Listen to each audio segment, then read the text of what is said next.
Hey guys, welcome back to the channel.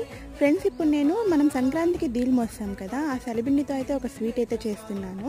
బుడ్ రొట్లు అంటారు. First of all దాన్ని సలిబిండిని మనం ఇలా పౌడర్ లాగా చేసుకోవాలి. అందులోకి కొంచెం బనానా ఉంటుంది కదా, ఇదైతే ఆప్షనల్, మనకు కావాలంటే వేసుకోవచ్చు. వేసుకుంటే మంచి ఫ్లేవర్ అయితే వస్తుంది తినేటప్పుడు. అలా మనము వేసుకొని వాటర్ కూడా మిక్స్ చేసుకొని ఇలా ఉంటలు లేకుండా బాగా బీట్ చేసుకోవాలి. ఇందులోకి మనం మినపప్పు ఒక 3 అవర్స్ నానబెట్టుకొని మిక్సీకి వేసుకొని కూడా బాగా కలుపుకుంటున్నాను. ఇది వేసినట్టయితే మనకి బుడ్ రొట్లు అనేది మంచిగా బుడ్డగా వస్తాయి అన్నమాట.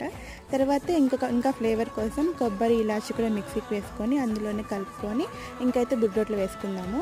దానికోసమే సపరేట్గా పెనం కూడా ఉంటుంది, ఇదే అన్నమాట. చూడండి, ఇట్లా ఫస్ట్ మనం గరిట తీసుకొని ఆ లిక్విడ్ని ఇలా ఆయిల్ బాగా బాయిల్ అవుతుంది కదా, అందులోకి వేసేస్తే రెండు పక్కల బాగా కాల్చుకోవాలి. మధ్యలో ఒక స్టిక్ మాదిరి ఉంటుంది, అది హోల్ పెట్టడానికి హెల్ప్ అయితే చేస్తుంది. అందుకే దీన్ని బుడ్ రొట్ల పెనం అంటారు. ఫైనల్గా స్వీట్ అయితే రెడీ అయిపోయింది.